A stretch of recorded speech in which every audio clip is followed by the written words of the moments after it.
for doing this. Thank you. And, you know, you've been so associated with the Resource Center, but there's also a beginning part to your life. You got a mom and a dad, so tell me about them. Well, I've been in Jamestown my whole life, born and raised.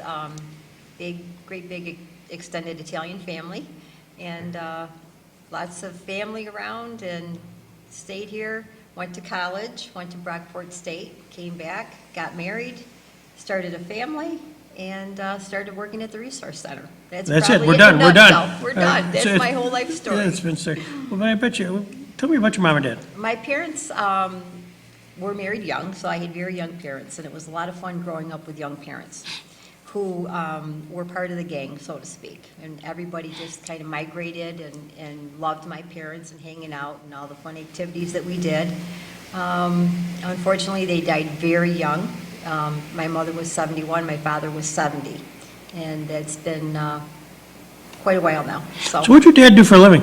My father actually worked building the expressway, and he then left and went to UPS. He was a UPS driver, so go Brown.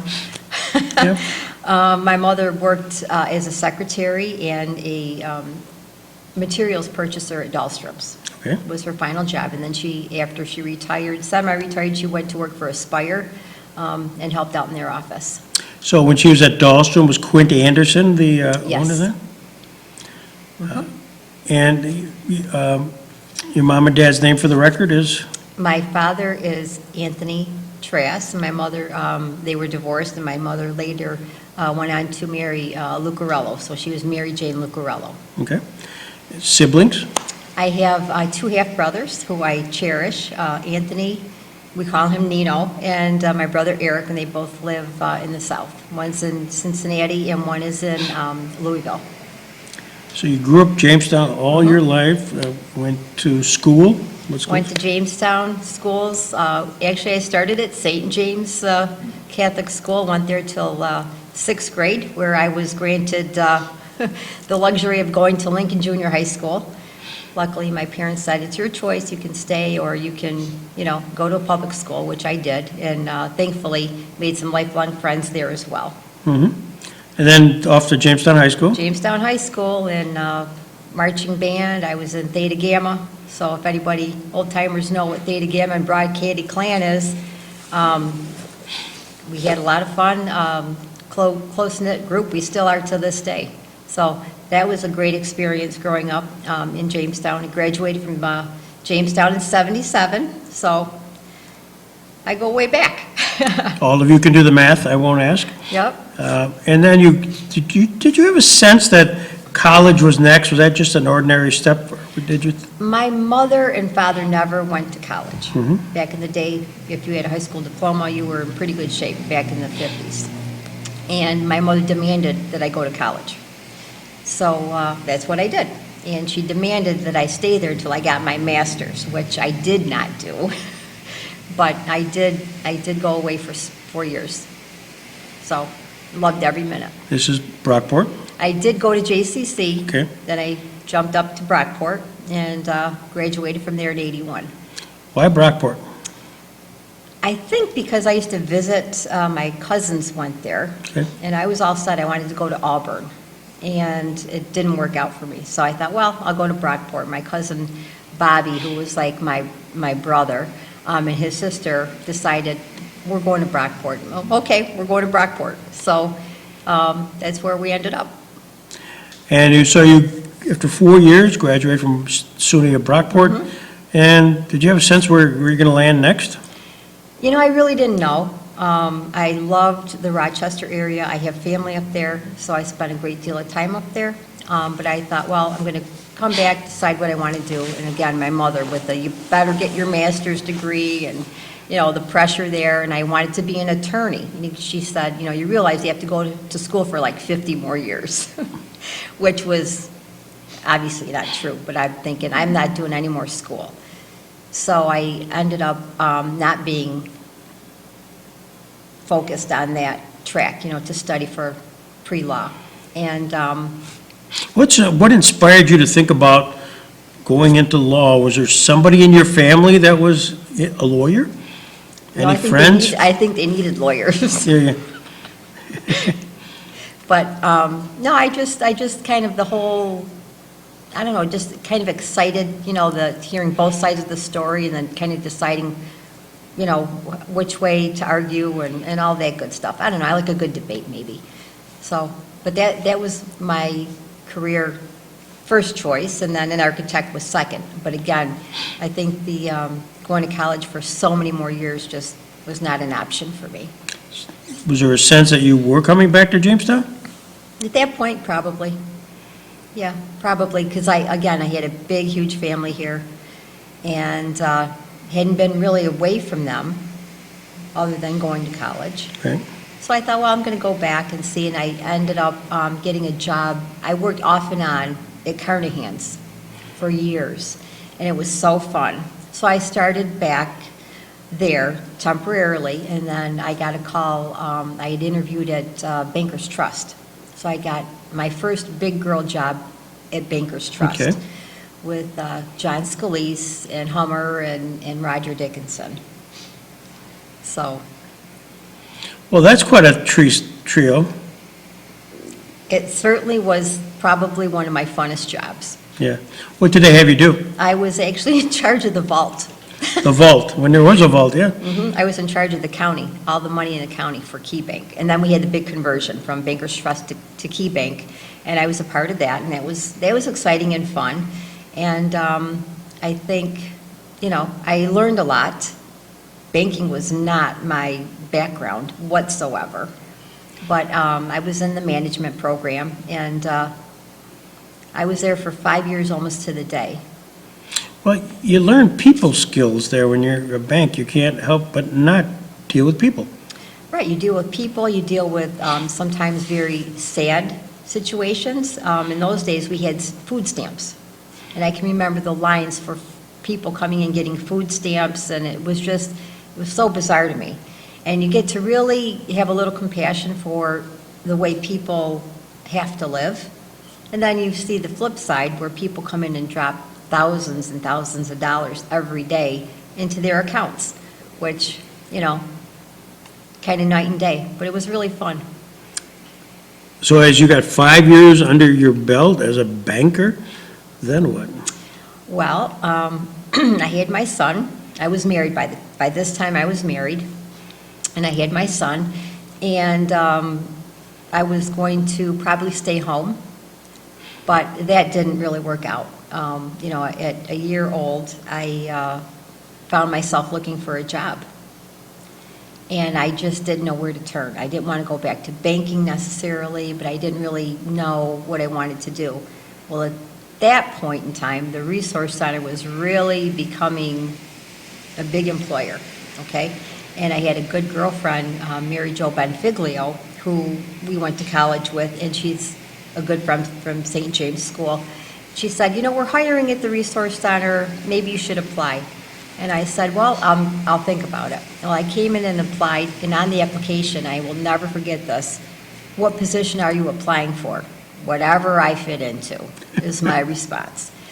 Long story short, Mary Jo said to her supervisor, which was, I don't know if it was Mike Raymond or whatever, she'll be fine. And the next thing I know, I'm being set up for orientation at the Resource Center. So that's where I began. So you walk in day one. Who was your orientation supervisor? Do you remember? It was actually, I can't remember, she's passed away, I can't remember her name, but it was videotapes. Ah, So they gave you maybe 5 or 6 videotapes to watch, and you were done. You were ready to roll. and your first impression of or first meeting with Mike Raymond?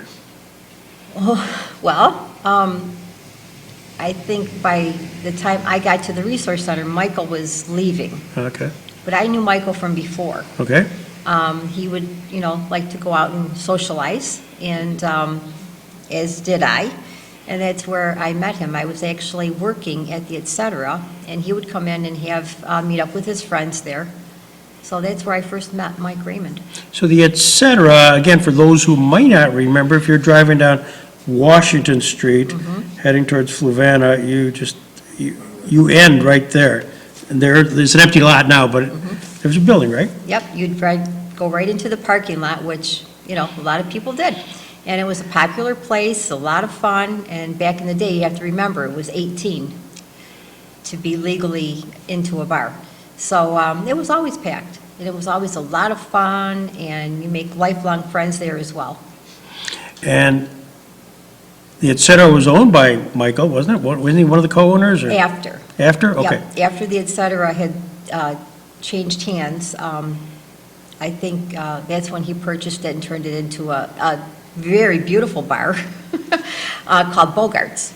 So Mike, that was the time, Bogart's, and that was Mike and Lou? I believe it was Lou Lou. Lombardo, yeah, he was part of that. Yep. So you really just knew Mike before you were professionally affiliated there? Or not personally, but, you knew him Yeah. from a I knew him on a social. whole different- I knew him on a social level Yeah. and not a professional level. Yeah, yeah. So did you end up being a bartender there? I was a bartender there Yeah. for many moons, during my college breaks and summers. So where'd you learn that profession? The bartending profession, getting back to my big Italian family, all of my aunts and uncles had a mom and pop bar. Ah, So from the age of 3 or 4, we were in the bar restaurant, making food, prepping food, whatever it was, from a very young age. So we'd be behind the bar mixing drinks, pretend drinks, and I don't know, that's what we did in our family. yeah. Where was home for you? Home was on the south side, South Side? Whereabouts? South Avenue. South Avenue? And that runs into Foot Avenue, right? I mean, south goes from, There's a paper road.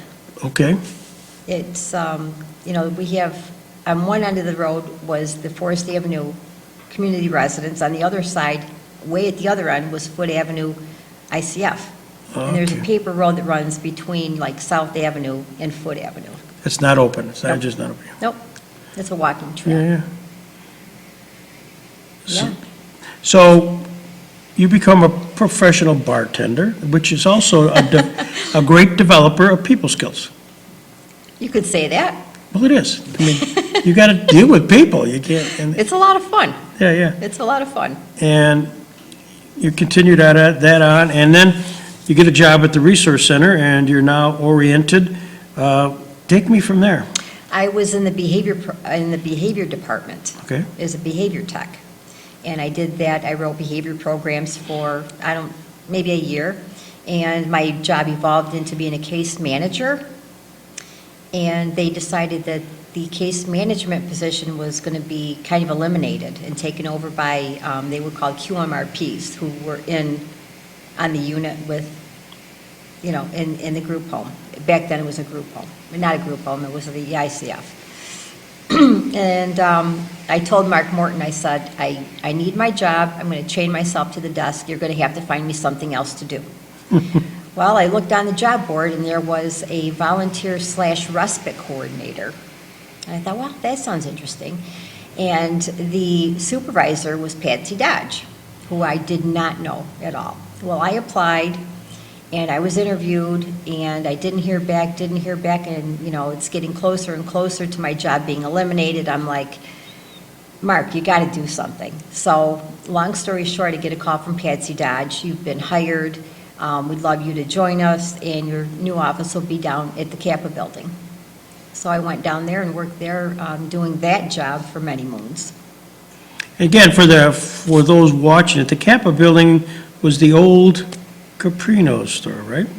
The old Caprino store, and I was a part of that unveiling, where I had to climb up on the roof with a sheet and cover up the name, and then kind of like drop the sheet when they said, oh, look at, now it's the Kappa building.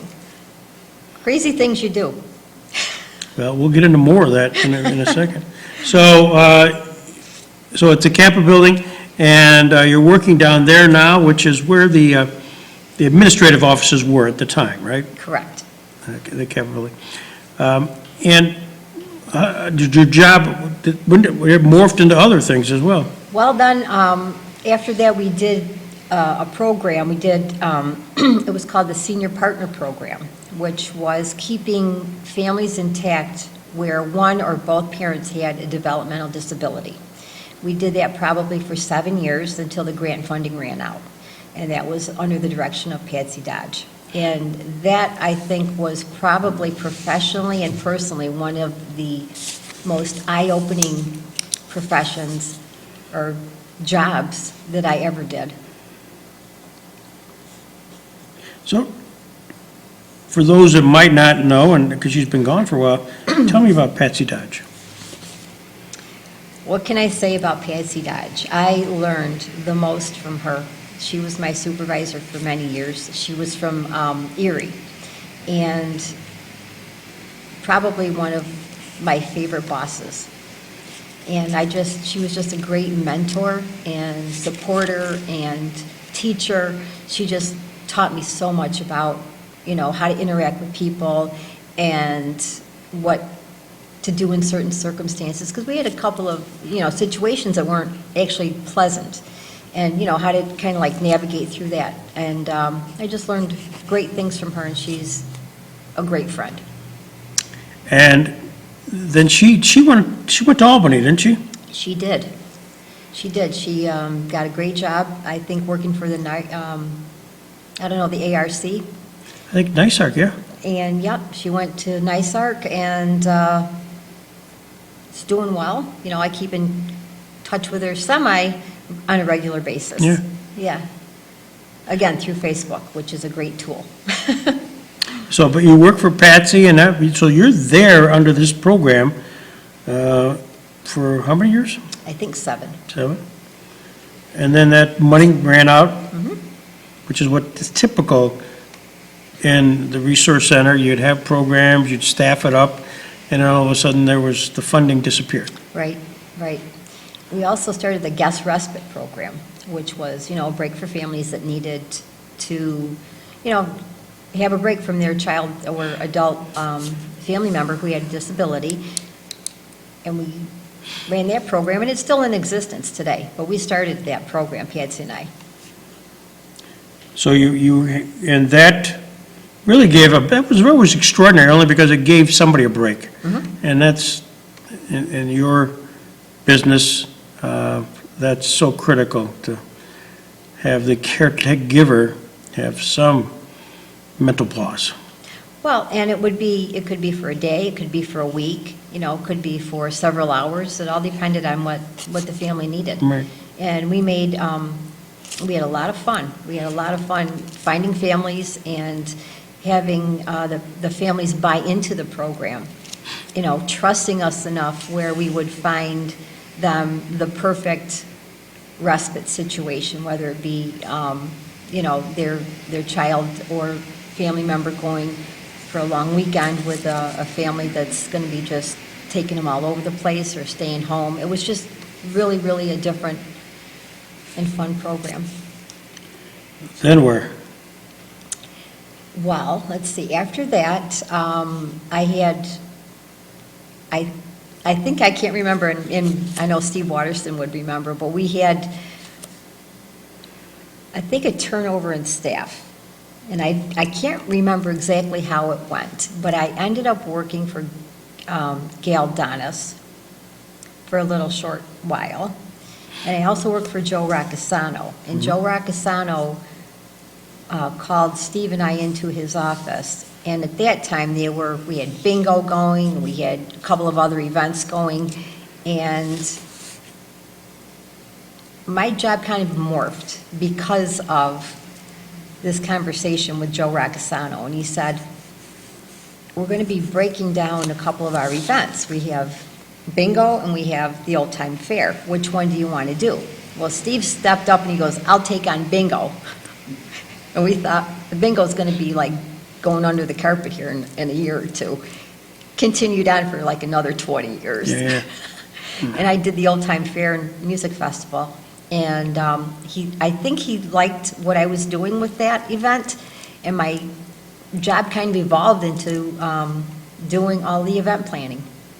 So Steve, your buddy, told me in 1995, you became the volunteer and special events coordinator in charge of events such as Old Time Fair and Music Festival and the Ability Awareness Awards. Talk about both. Fabulous events, and one of them is still going on. We call it the Ability Awareness of Events, Awards, I'm sorry. I just get so excited talking about this because this is so fun for me. The Old Time Fair and Music Festival was something that was born out of going to like the gala days. The gala days were no longer. So we decided we're going to do our own gala days. We're going to have music and games and food and fun, and all of our folks can go to it. So that's what we decided. And I think at the time was at the end of the Jamestown General Hospital fair. That's right, that's right. Yeah, the fair was going to be kind of phasing out, so we just kind of got in their coattails a little bit and did that as well. And I think, where were the locations of these old-time fairs? The Old Time Fair started out at Jones and Gifford. Okay. Then it morphed into, we partnered up with the Hot Air Balloon Festival. Ah, And we went down to JCC, and we did that for a few years. We worked with Nelson Griffey, and just didn't work out the way, the weather and the balloons, and there was just all kinds of problems with that. So I think the CNL took it over, and they brought that up to the airport. And then, I don't know, after that, I think it was successful for a few years. the old-time fair, did that have just a lifespan and it's sort of just... It did. It did. I must pause and tell you a personal story about the old-time fair down at the Chattacoy Park. I know what you're going to say. And they want volunteers, so you dutifully were asking people, and how do you say no to Vicky Bardo? And I said, sure, I'll do it, and I will be in the tank. Dunk tank. Dunk tank, and I'll be there at 9 o'clock, because nobody's going to be there at 9 o'clock, 9 to 10. And sure enough, I got there at 9 o'clock, and I'm looking around, and there's hardly anybody. It just began. And then all of a sudden, a car door opens, and it's a guy named Glenn Hall.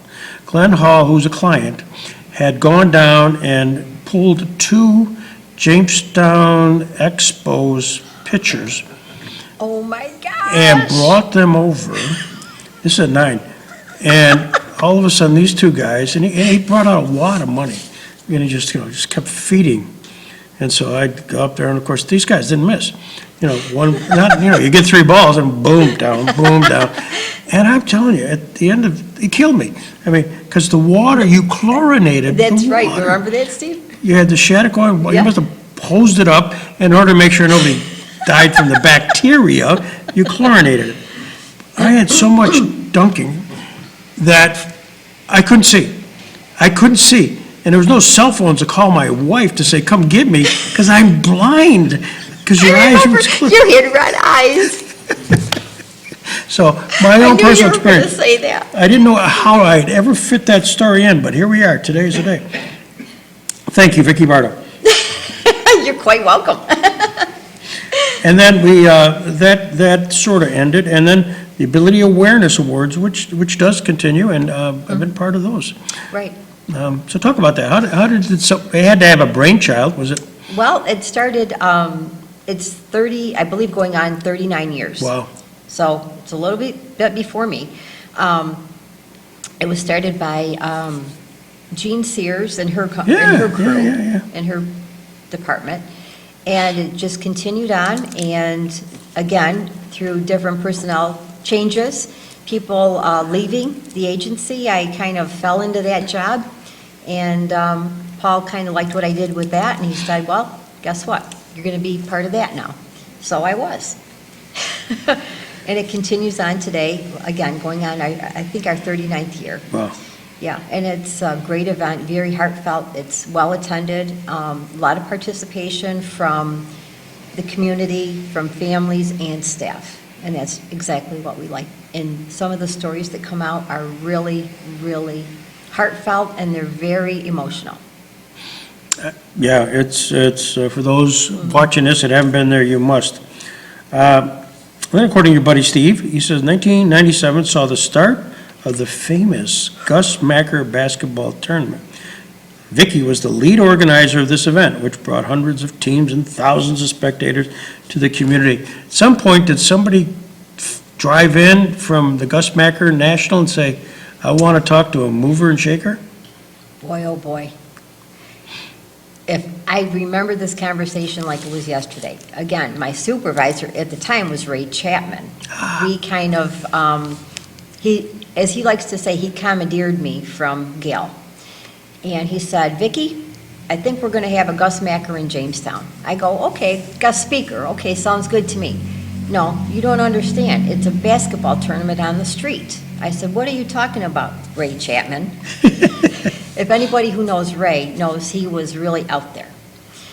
And long story short, he drags me to Indiana to watch a basketball tournament. Now, I like sports as well as anybody else, but I'm not about to run a basketball tournament, right? And the next thing I know, 10 months later, we are running our own basketball tournament on the streets of Jamestown.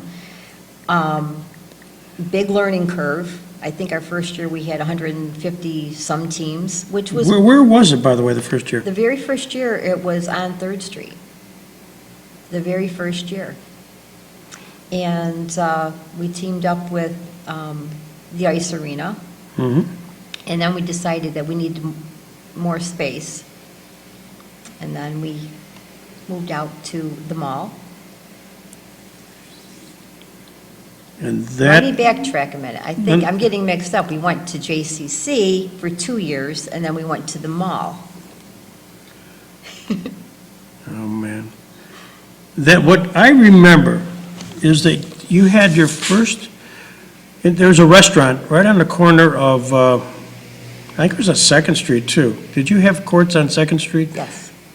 And I hate to dominate this thing, but this is for the history. This is critical, that you convinced Phillips Lytle, the law firm of the Resource Center, to have a team. Mm-hmm. And we're no athletes. Greg Peterson, Tim Eads, Marty Idzik, Mm-hmm. and one of the ladies. And we were you had a sponsors tournament. Sponsors only tournament, Friday That's night. right in front of the restaurant. And we were feeling, we're warming up, and this is the first game ever. And so we take the ball out, and I take the first shot. I'm Greg Peterson, I'll take the first shot, and I score. Yeah, great. And we proceeded to you had to get 15 points to win, and we lost 15-2. And we did not score thereafter. After that. So then we went into the bar, and I'm trying to think what the bar's name was. It I wasn't think it was Shawbucks. Shawbucks? And went into Shawbucks, and we had drinks, and the guys came in there was a double elimination, of all things, for the sponsors thing. And the guy comes in, you guys got to play us, the next team. I walked him outside, I said, congratulations, we forfeit.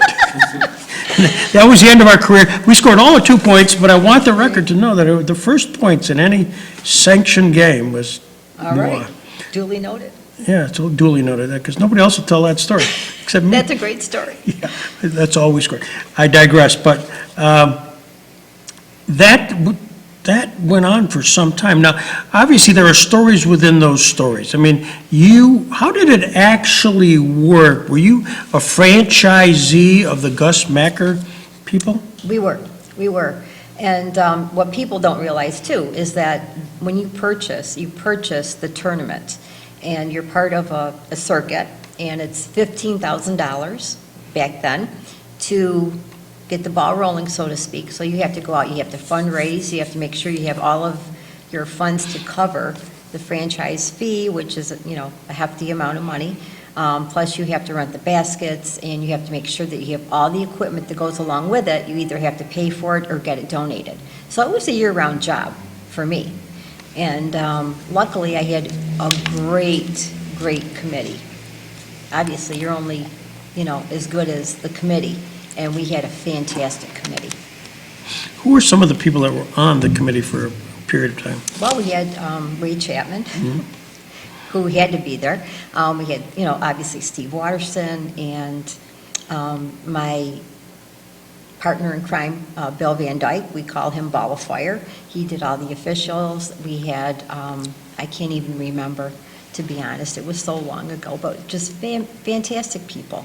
Kathy Field and Marcus Maloney. We had community people, a lot of community people. There was a big interest there. We had, oh boy, representation from like JCC and Mike Ferguson. He was a big part of it when we were up on 3rd Street, and Kurt from Shawbucks, and the list goes on, and I'd hate to even begin to remember who was on there, but, you know, it was quite the crew. Now, I recall, at least the beginning, it was a Friday night, Saturday, and then conclude on Sundays, right? That's right. We started at 8 o'clock on Saturday morning. Of course, Friday was the big night, the fun night, you know. Yeah. The sponsors tournament, we had the sponsors party, and that was like rah, rah, go, go. And then by Sunday night, you're like, oh my goodness gracious, you know, I'm so glad it's Sunday evening. And you wrap it up and send it on its way, and it goes to the next city. Now, you actually, for the $15,000, that's your franchise fee, and I think you had to, in addition, pay Gus Macker for the court system, right? I mean, Yeah, that was inclusive of Oh, of is the that all franchise. included? Yeah. And then they got a cut of the portion of the team entry fee. Okay. Yeah, so Did that's you- how they made their money. So did you have a certain maximum amount or minimum amount of teams you had to have? Do you remember? To break even, 200 would probably be your Yeah. break-even point. And then after that, you know, we got up to almost 600 teams. Yeah, And that was crazy. I mean, it was fantastic, but it was like, it's got to stop. I mean, we can't, you know, we have 2,200 people playing basketball, and everyone is going to bring spectators. I mean, we just can't accommodate, you know?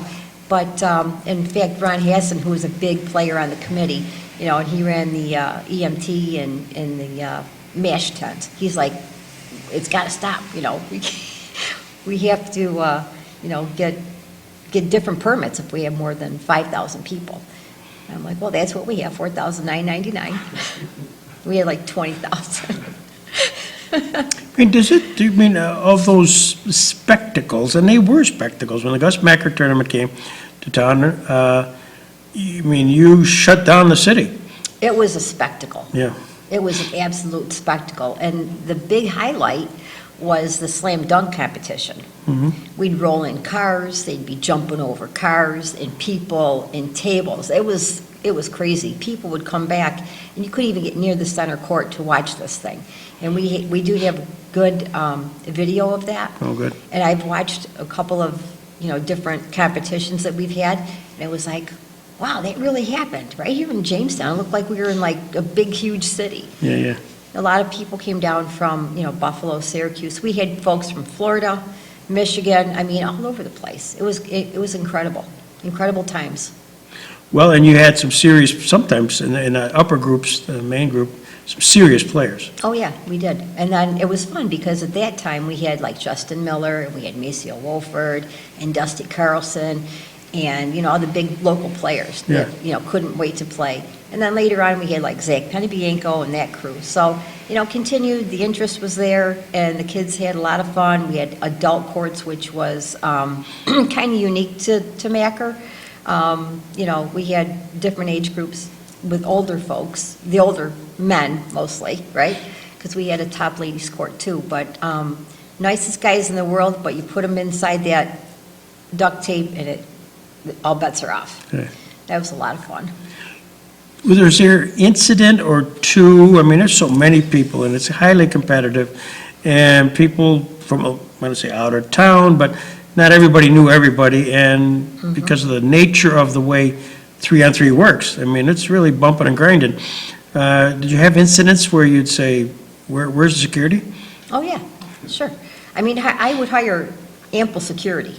However, you know, if they're all doing something else, you know, we had kind of a, and this is terrible to say, but we had, the basic music would be hip-hop, fun stuff, right? And our thing was, if there's country music playing, you better be running.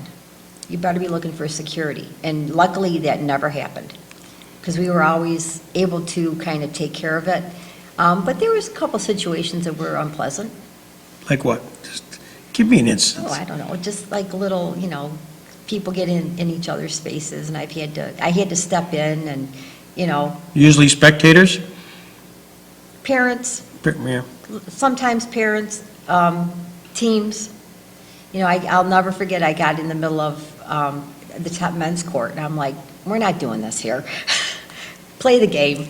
And I'm like, oh my gosh, if I get decked, I don't know, I'm probably going to die. And they were very respectful and went back to the game, and we had a good time. Well, the fact that there were so few incidents, given the number of people you had, and it really was I hope there's video of you running around, and clearly of such a presence, during those 3 days, when you're very visible, and such a great publicity for the Resource Center. It was such a good community event. Yeah. It was, anyone can participate, anyone can watch, all skill levels. We had, and then on Friday night also, we had our Special Olympians would come and play. So they were really part of it. Oh, they were huge. Yeah. And they would look forward to it, and they'd come on down, and, we'd walk, and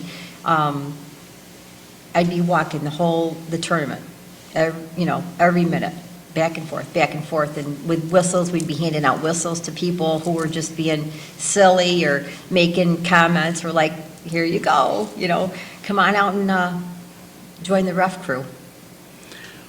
At some point, did the economics not work?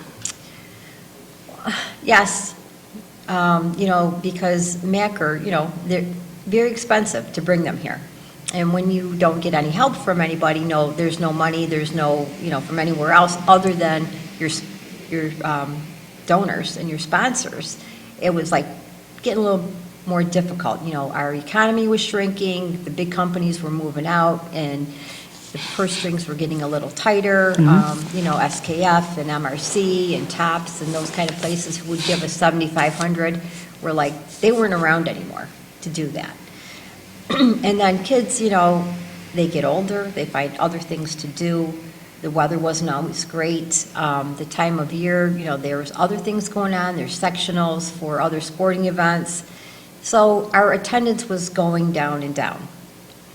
The expenses were not, because a lot of them were concrete. You still had to pay for potties and sound stage and sound systems. It didn't matter if you had 50 teams or 500. Those were things that you had to have. So we decided that we'd change it up, not renew our contract with Gus Macker, and we'd go out on our own. And I'll never forget Mike Felice saying, Victoria, do you think we can do it? Sure, Mike, we can do it. We're going to rebrand, we're going to call it Street Jam, and let's see where it goes. And we were successful for 5 years. We're that long. Yeah, we divested from Macker and took it on ourselves. I thought we did a very good job. We had, different connections with different rental companies and different equipment, and it all worked out great. But again, people were finding other things to do. They were getting older. They didn't want to play basketball and so forth.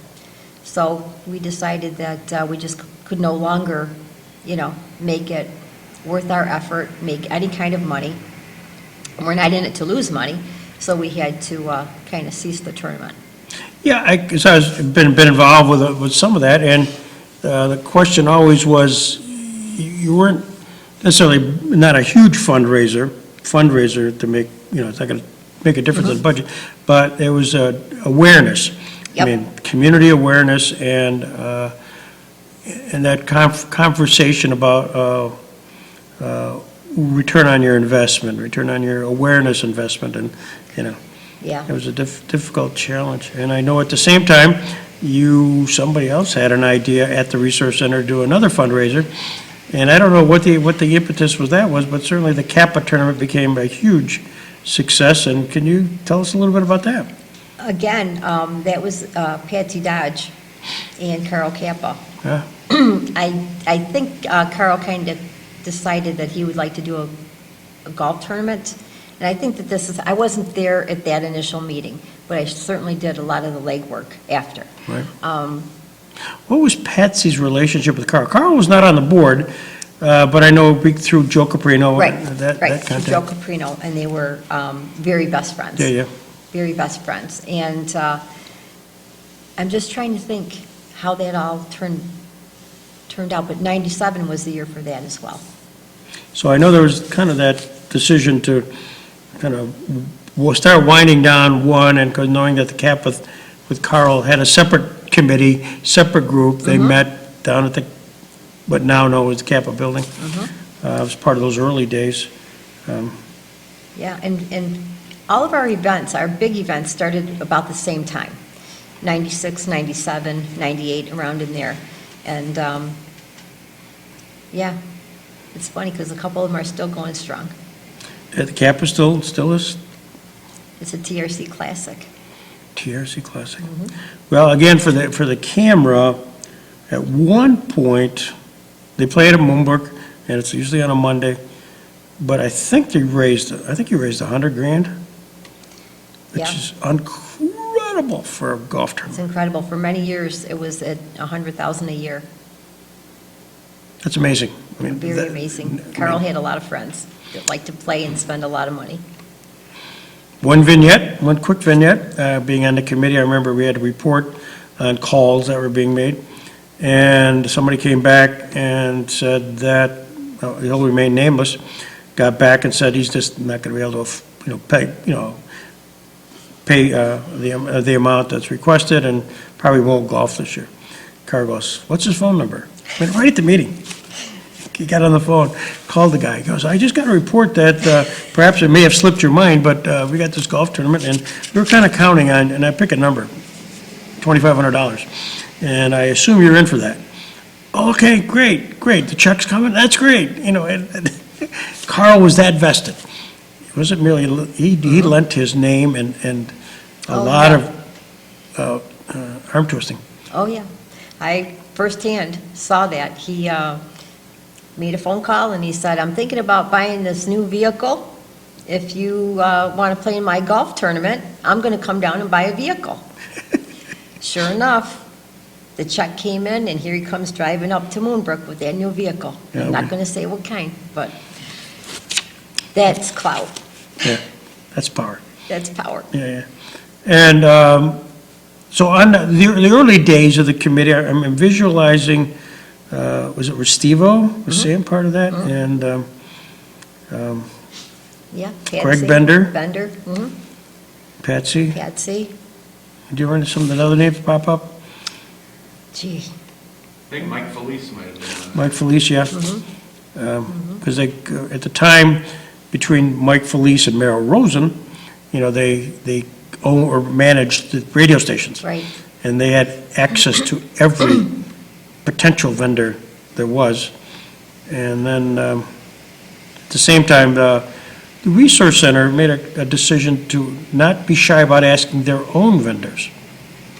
I mean, I remember the transition where they hadn't thought about that, and they said, you guys spend millions and millions of dollars on people, you should probably ask them to see if they'll consider donating. And they did, and that was another source. And it's still very effective today. Yeah. So as you being obviously in the role that you are as the ultimate consummate planner, the CAPA, you had to get certain dignitaries were invited and hoped they would show up, which in turn had its own celebrity status. Were you part of that too? Yeah. So is there a story or two? Just trying to think. It was, there's really no stories, but it was always, they always knew why I was calling. We're having this event, we'd love to see you, come on down, and, okay, we'll be there, it's on our calendar, and a lot of times they remind me, we're coming, and do we need to say a few words? And it's always very fun to hear from all of our dignitaries. Well, and I know the sports celebrities, you had some of those, and the word gets out. I mean, it's like you were the replacement sports dinner, A lot of fun times came when we were partnering with the Jackson Center for your trainings. I met a lot of great people that way, too. Like We're who? thankful for that. Baby Joe, Here we go. Joe DeLaMoliere. I was just looking at the pictures the other day, the signed little autographs I got as souvenirs. Well, that too. I mean, again, it's all a function of awareness, and I recall specifically, it may have been your call, that we took a line out of Spencer Tracy, Judgment at Nuremberg, Life Matters. I forget exactly what the term was, but we turned that into a kind of a day-long program, which included the highlight with Joe DeLaMoliere and, was it Ray? Do you remember his sidekick? Mm-hmm. Yeah. Do you remember the name? I do not. Yeah. It came down, and that was a big day, because we had lots of programming, and you were part of that. And also, I remember, because you were immediately, Steve, you can't see Steve, Steve Watterson's right here. We had a couple things called Woodstock, the music of the First Amendment. That was awesome. Again, for the camera, the idea of the Jackson Center was we were bringing in Sam Yasgur. Sam Yasgur was the son of Max Yasgur, the farm where Woodstock, and we were just turned it into a whole morning of Woodstock stuff. But what you guys brought to the table was what? We thought, wouldn't it be cool if the whole audience had on tie-dye shirts that we made, Yeah. as a matter of fact. Yeah. Just so happens, we make tie-dye shirts, and I think it would be fabulous for your whole audience to wear them. And that's what happened. It was great. And they did. Absolutely. We convinced them that if they were going to want a continuing legal education credit, they had to wear it, They had to wear it. including all the speakers. And that, now talk about that particular industry where you're making apparel. I don't think you still do that anymore, do you? We do not. We do not. I guess that just kind of really didn't pan out for us. It was screen printing and monogramming. And there just wasn't the volume Yeah. that we needed to sustain the factory. So the CAPA, by the way, going back to the CAPA, we digressed there a little bit. I mean, it's been such a big fundraiser. Now, Carl's passed away, but it's taken on with different sponsors, hasn't it? It has. It has.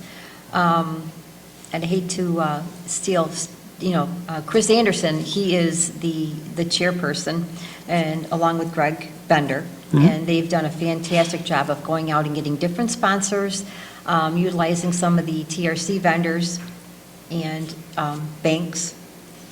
So it's been a great opportunity to get our name out and make a lot of funds and support a lot of different programs. What you were really known for many, many years was people would get premiums, prizes, and these huge trucks would roll in with, whether they're $300 shoes, I mean, whatever it happened to be, it was over the top. I think we're kind of famous for that. Yeah. You pay your golfer fee, and you're getting back a lot in the premium package and the food and cocktails and all this great stuff. And it's a great day, and it's for a good cause. Yeah. A lot of fun, and a beautiful course. Yeah.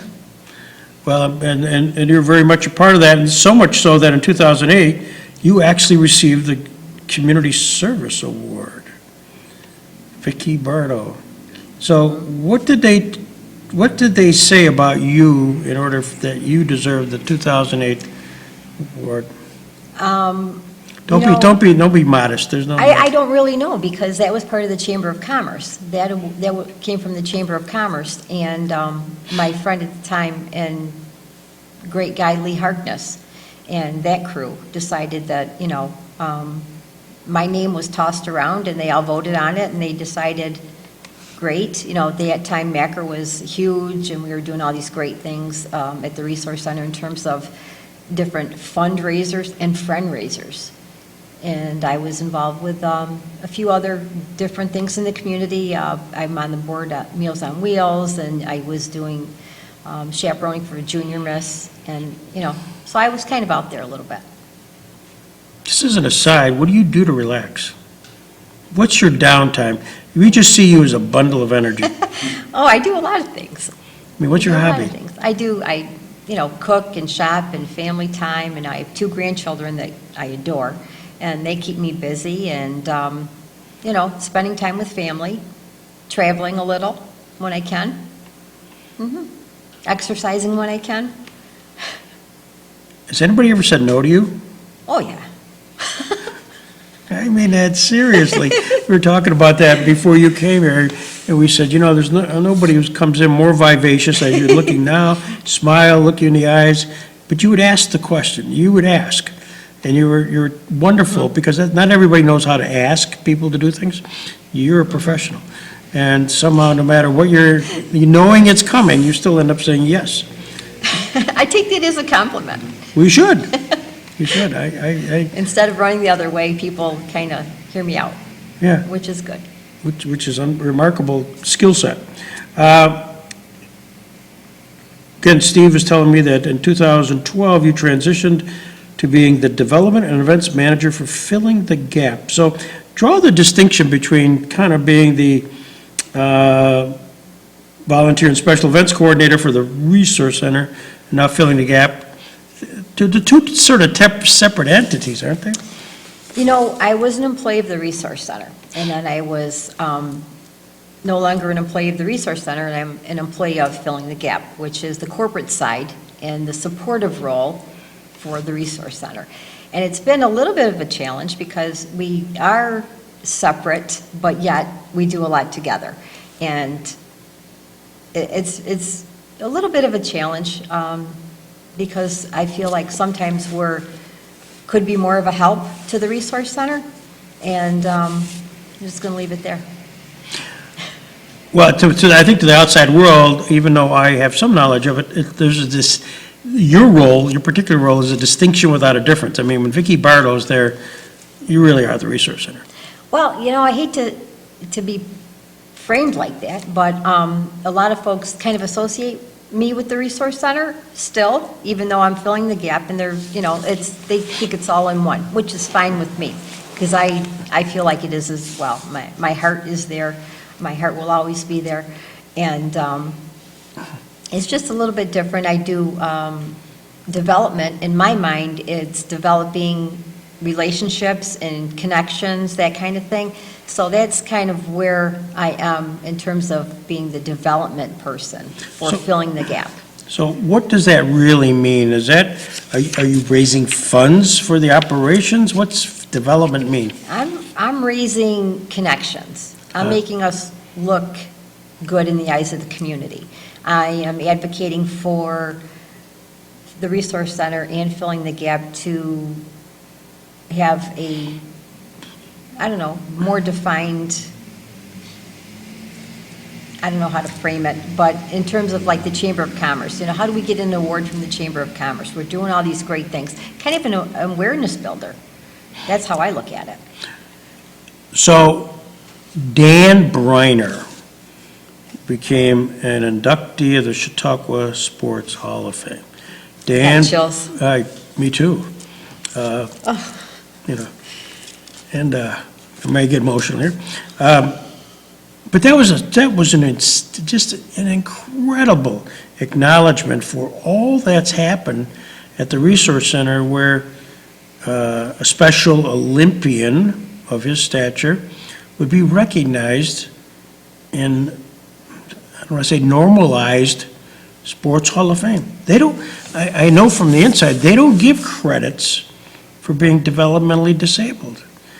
They don't do that, and so it's based on your record, your resume, and yet here's somebody who had to come up through Chuck and Helen and accomplish all that he accomplished to the point of getting a resume that was thrown before the Sports Hall of Fame saying he's worthy. I mean, do you have a sense of all that? I mean, it's just remarkable. It is remarkable. There's no other word for that. I've seen him in action, and he's fantastic, Yeah. He was part of our guest respite program for many, many years, so I knew him differently. He stayed actually with a friend of mine and his family, and just so much fun, so fun. we'd take him to movies and just ball games and do all kinds of things. And he was just such a lovely, lovely man. And that's, you got to think about that. He is a man. He's a man. Yeah. Yeah, And, yeah. back to what you had here at the Jackson Center, every life matters. Every life matters. Every life matters. And here you have this, such an accomplishment. You've been at this for 30-plus years. 36 years next week. You get a sense of what's that's meant to you personally? I can't believe it. When I started, my son was a year old. And everybody that I worked with, we were all basically the same age. Kids, year old, they were pregnant, now they're all grown up. We're grandparents now, and it's just, to me, very surreal. The Resource Center has afforded me the best career ever that I could have ever chose. And it kind of looked for me, and I looked for them at the same time. It was just an incredible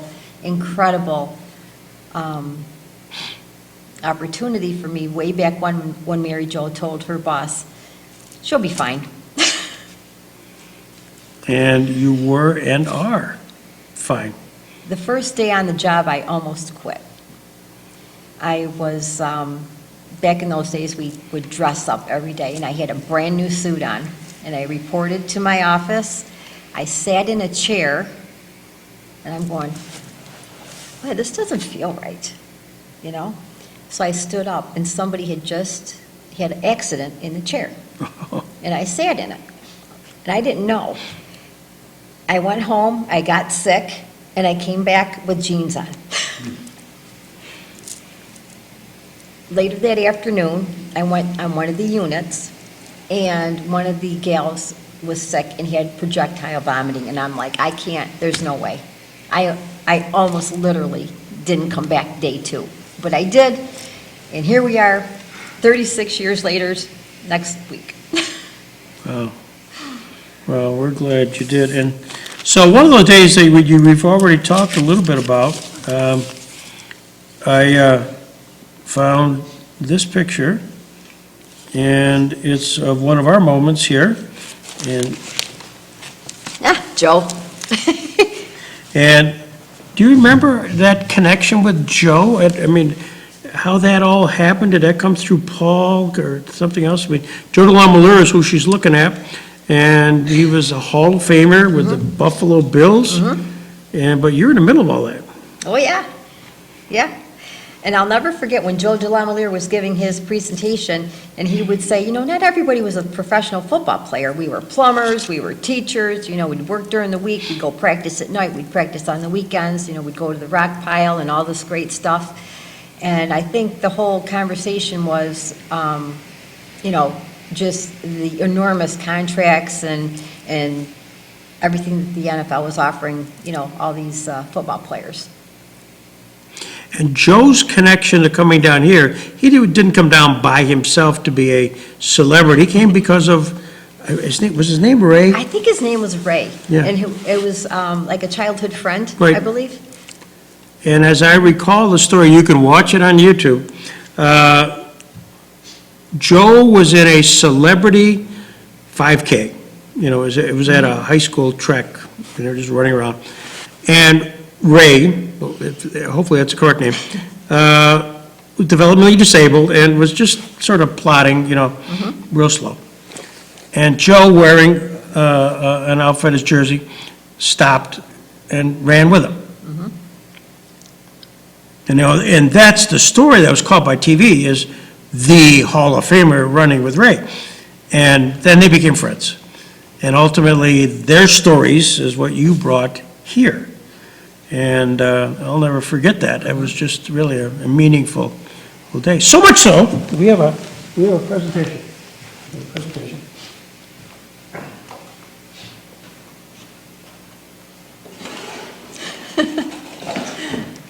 So here, for you, Victoria, is, I'll bring this over No so you see the way. camera. So this here is a Oh, my gosh. Joe DeLamiere autographed jersey. Oh, my gosh. Can you see that, Ed? Look at that. Okay, Oh. then that's yours. Thank you. As a thank you for many, many years. Oh, that's right up my alley. Oh, my gosh. Thank you. You're entirely welcome. Oh, my gosh. Number 68, Joe D. Vicky, is Greg aware of your weekend side gig? in the I'm fall? not, I don't know. No, tell me. I work for the Buffalo Bills. No, well then, talk to me. I'll be heading into my 6th year. And doing what for the Bills? Guest services. Well, of course. I work in the Jim Kelly Club. Terrific. As a meter and a greeter, or, oh, my, well, nobody better than you. So you might see Joe. I might see Joe. I see quite a few celebrities. Well, that's something now you can My wear. goodness. I could wear this. You could wear it anywhere you want. It's yours. I hate to wear it, but I'm going to. Yeah. Should be saving it. Because or at least make sure that you have it someplace, so when he shows up, I mean, you could, or have him sign the autograph the picture for you. Oh, my gosh. That's fabulous. Thank you. Well, you're fabulous, and thank you for all you've done for the Resource Center, and all you continue to do for the Resource Center. And give Joe my best. I will. Thank you. Okay, thank you, Vicki. Thank you. Oh, my gosh. But I think that Joe DeLamiere event, I think the name of it was The Value of a Single Human Being, right? yes. How do you remember this stuff? I didn't remember right off, it took a while for it to go. And that story about Joe and the fella, I can't remember if his name was Ray or not, but the part I remember is that, Joe went down, Joe helped him get across the finish line, and that was it. But for that man, the fact that Joe DeLamiere, professional football player, had helped him out, inspired him to become an actual runner. And he ended up getting like a gold medal at the International Special Olympics Games. And Greg, I thought you were the person that made all that come together. No, So- I did not. I was the interview guy. I mean, I think it's Shazana Okay. through Erie County. ARC, I think. Oh, yeah, Yeah, okay. I think that's how that happened. I mean, because Ray's a Buffalo guy. Joe doesn't live in Buffalo. I mean, it's not like he's a Buffalo native. I think he lives in Ohio. But somehow that it connected, and I may have mentioned it to Paul, I don't know, but I certainly didn't make it happen. Okay. And, but that was, I did the interview, and it was a fun interview for me because the electric company, Reggie McKenzie, O.J. Simpson, and he really kind of shut me down. Talk a little bit about O.J. I mean, because I'm a typical fan, tell me a little bit about the juice, Yeah. And, let's talk about the line play. He and Reggie McKenzie, and Yeah. forget O.J. Yeah, we had Yeah. Henry Wesley there, too. Henry shared his story at that event, That's right. remember? Yeah, And the single. Value of a single. most of that, well, some of that's on YouTube. Certainly the Joe DeLamiere stuff is on YouTube. I'm going to go back and look at all these now.